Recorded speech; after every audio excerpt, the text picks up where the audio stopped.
Our very first speaker is Janice Morris. Janice Morris is a professor at Cornell Polytechnic University, the founder and festival director of KDUX Film Festival, Metro Vancouver's premier social justice film festival, whose home is right at KPU. Her love for film is equaled only by her love of learners and learning. So KDUX FS is the perfect way for her to stack what she truly loves in every way. For fun, she loves to travel and has been to many of the world's most beautiful places, like cities, London, Paris, Rome, Berlin, Amsterdam, Ireland, the Bahamas, and a ton of places in Canada and the United States. She's a huge Canucks fan and enjoys cycling and binge watching her favorite TV series. I now welcome Janice Morris. Hi, everyone. I'm Janice. My thanks to SOSA for her kind and generous invitation to speak today alongside such impressive women. I'm very much looking forward to listening to and learning from Ihimahai and Lacey and Shireen. So welcome to all of you as well. When SOSA first invited me to speak today, she told me that the theme would be choose to challenge or choosing to challenge. And in very typical Janice fashion, my immediate reaction was to seek clarification. And after all, there are so many ways to interpret this theme. Does choosing to challenge refer to the importance of choosing challenges? That is leaning into presented challenges, seeking challenge as an opportunity to be seized? Or is it about the importance of the choice itself, that taking a challenge can be an act of free will?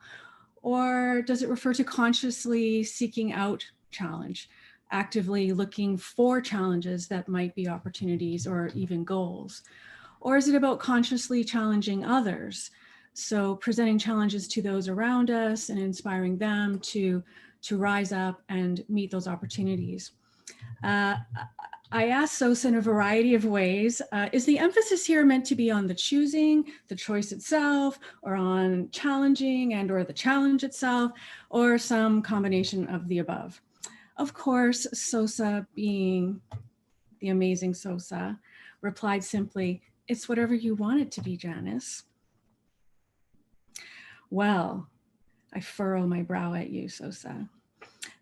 At the risk of getting all meta, I found myself spending an inordinate amount of time on the mental gymnastics of this theme, contemplating the myriad configurations of choice and challenge, choosing and challenging. What is the right choice about choice?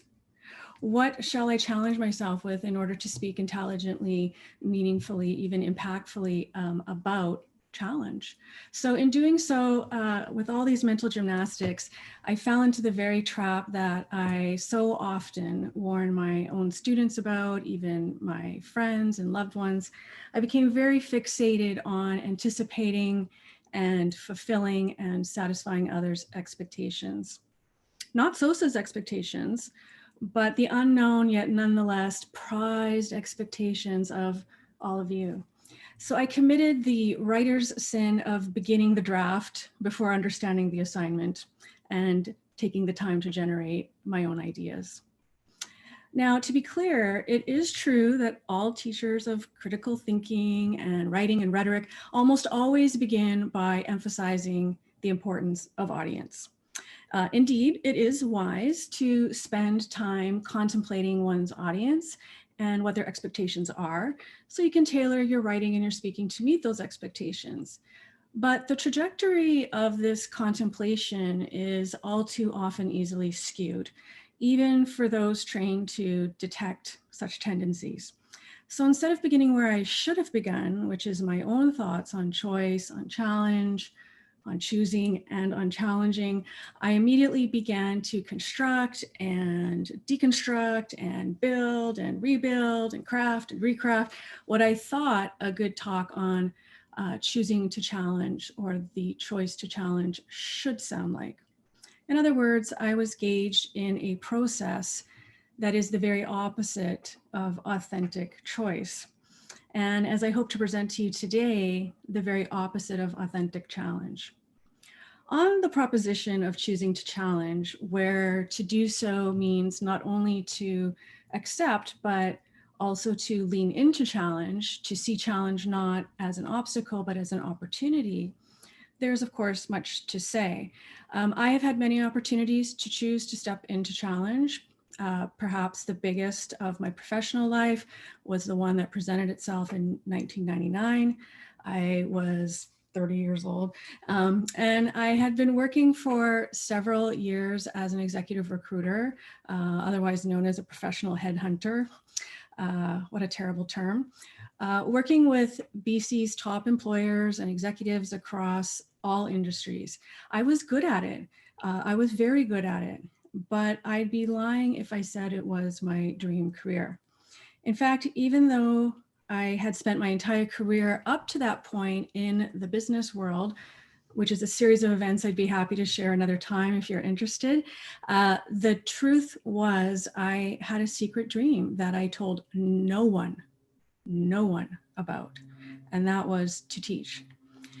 Teaching literature and writing was something I'd always wanted to do from the time I was in high school, maybe even before that. But for various reasons, again, for another time, at 18, I convinced myself that it wasn't possible. And so I pursued something I thought would be more realistic, more practical, more sustainable. Don't ask me what I meant by any of these words at the time. You know, at the time, I thought it was the wise choice. Flash forward to 1999, and I had been making a very nice living, lucrative even. Then, as almost always is the case, life intervened. And in 1999, the firm that I was working for decided to get out of the executive recruitment business. And I and many others were severed. As part of that severance package, I was given access to some career counseling. But of course, I convinced myself that that counseling was not necessary. I would simply keep working in executive recruitment just for another firm. And to be honest, that would have been fairly easy to do at the time. Now, as luck would have it, I didn't think so at the time, but I had the most irritating career counselor in the history of career counseling. And I made what I thought at the time was the colossal error in judgment in telling her about my secret dream. She got it out of me. She would not take no for an answer, insisting that I must pursue this dream and become the best English teacher who ever roamed planet Earth. I thought she was crazy. After all, I was 30 years old. I had an established life to support, bills to pay, obligations. After all, you know, like, how could I simply step out of my career? She encouraged me to set myself up as a private consultant, you know, the very thought of which gave me hives, too much risk, continue the executive recruitment work I had been doing, and finance my way through university. Her challenge to me, just start, she said, just start. You will know quite quickly if you want to keep going. It's simply too hard to keep going if it's really not for you. Just start. Don't worry about the rest. When you put yourself in the right arena, she said, things have a way of working themselves out. She insisted on this last point. Things have a way of working themselves out. I furrowed my brow at her as well. I hated those words. Work out, work out. Things don't just work out, I said. That is just some bullshit self-help mumbo jumbo used to sell books and get rich quick seminars. Things don't just magically work out. You have to make them work out. It's hard work all the time, lots of it. You have to put your nose, as we say, into the proverbial grindstone. I insisted. Her response, oh, Janice, I see now what the problem is. And my rather snarky, unfortunately, response to her was, what problem? Do tell. And she said, you've obviously never been in the right arena before. If you had, you'd know this to be true. Well, I didn't have a smart ass come back for that. So, long story short, I started. And she was right. It was hard, very hard, extremely hard. I not only accepted the challenge, but I set a course for nothing short of excellence. Nothing less would suffice for me. A noble goal, yes, and a worthy one in practical terms, in terms of pursuing a teaching career. And much success was realized.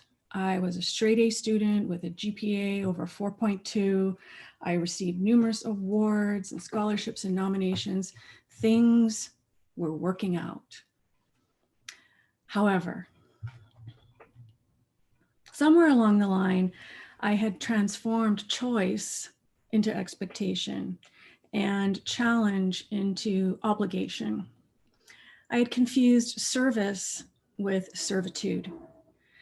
I had set my trajectory to the former, service to others, to education, to myself, but I had somehow become a slave to the latter. We live in a world that affirms and rewards hard work, and this is not a bad thing. Work ethic matters. Rising up to meet life's challenges matters. It matters a great deal, in fact. However, what constitutes hard work or work ethic or challenge has, I believe, become perverted, such that these concepts have become synonymous with success. Moreover, success itself has transformed into a kind of cult, the cult of success. Much like its cousins, the cult of positivity and the cult of busyness, it too is propped up with this decidedly circular reasoning that goes something like this. If I am a success, that success is a result of my hard work, my work ethic, my ability to complete challenges. Consequently, success is not only the result of my hard work, my work ethic, my ability to complete those challenges, but an affirmation of it. Now, this sounds perfectly reasonable so far, but there is an implied corollary embedded here as well, which says if I am not a success, then consequently, lack of success is not only the result of an absence of hard work or work ethic or an ability to complete challenges, but a confirmation of that absence. This kind of thinking gives rise to the misguided notion that we live in a meritocracy, where if you just work hard enough, just put your nose far enough into that grindstone, success will come. And that any success you do have is an affirmation of your merits. Similarly, any success you don't have is an affirmation of your lack of merit. Now, arguably, in part, this is, perhaps accurate, but left unchecked, unfettered, this kind of thinking leads to what I think is a kind of mind meld, where we start to equate challenge only with success, eliminating from our thinking the realities of failure, but more important, the necessity of failure. Consequently, what begins as a choice to challenge can become a descent into the performance of choice, the performance of challenge. Now, luckily, there are signs when this is happening. What the brain ignores, the body knows. The body has a mind of its own, and it will react like an overloaded plug, a plug socket. It will start to short out. You may even find yourself at the ripe old age of 39 or 40, lying on a gurney in the eating disorders clinic in St. Paul's Hospital, wondering, how the hell did I get here? I'm smart. I rise up to challenges. I succeed. How the hell did I get here? That plug socket won't blow all at once. At first, you will experience minor blips, temporary outages.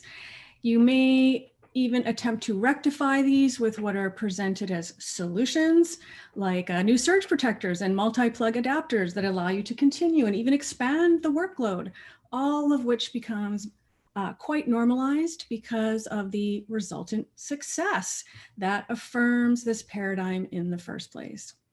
And these solutions can work for a long time, a very long time, realizing greater and deeper successes.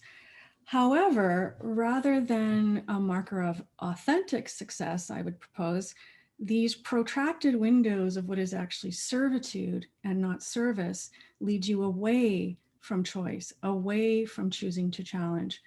What was once a worthwhile challenge can become like an addiction, another means of self-medication.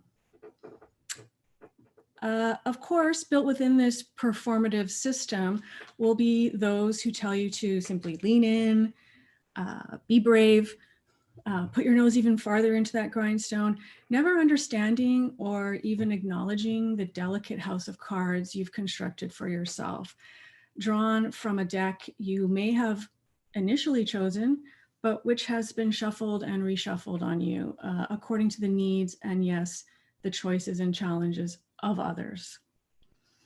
Perhaps these others are themselves caught up in their own public performances of choice and challenge, and their success is in part contingent on perpetuating the paradigm of performative choice and challenge to which their future has been staked. And with that, the cult of positivity and the cult of busyness give rise to the cult of competition, a supposedly energizing concoction that is ultimately born of no real nutrition. Don't get me wrong, I do not mean to say that challenge is bad, that success is bad, or that success can't follow from choosing to challenge. What I do mean to say is that when you set your challenge dial only to success, it's a trap. And too often, not only do we step into this trap, but we internalize this trap until it becomes a permanent part of our choice and challenge DNA. Choose challenge, but know that not all challenges accepted will succeed. Know that it takes a lifetime to develop, and then know your skills and strengths so that you can respond to challenges that you want to pursue, challenges that nourish you. Of course, I want to acknowledge the reality that we all are always already caught within various systems of power over which we wield little to no control at times. So it's very easy to say, be authentic with your choices or pursue only challenges that feed your purpose. I don't mean to be glib in saying these things. The truth is, much of life is spent navigating in and around these systems, many of which are intractable and deeply entrenched. I've found myself with a transcript full of A's and A pluses, a stack of awards, a full ride scholarship in the first year of my PhD, which is not common. And yet I was at the mercy of what was essentially a non-existent job market. I had done everything a person could do. I had excelled, I had conformed, I had sacrificed, and it wasn't working out. Not because I wasn't working hard enough, not because I had a low work ethic, not because I had shied away from challenge. The simple fact was that there were various power structures that were out of my control. My point is to know this fact. To know that failure is so often not, or at least not only, a product of not working hard enough or not having enough work ethic or not rising up to meet challenges, but rather the whims and vagaries of systems of authority and control. And if we understand this truth about failure, then we must acknowledge that the same can hold for notions of success. You can work hard in life and succeed. Your work ethic is important and does increase your chances for success. Rising up to meet challenge can carve out a pathway to success. These ideas are valid, but your chances for failure may be just as high or just as low as your chances for success. There are no guarantees. All that is guaranteed with hard work, work ethic, and choosing challenge is the opportunity to succeed, the possibility to succeed, potentiality. But know this, your success, your worth is not based on your ability to fulfill other people's challenges in some never-ending feedback loop of performative choice and performative challenge.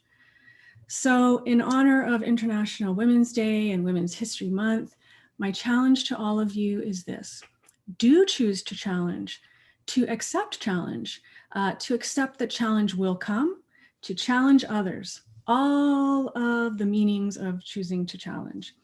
But know that challenge is not synonymous with success.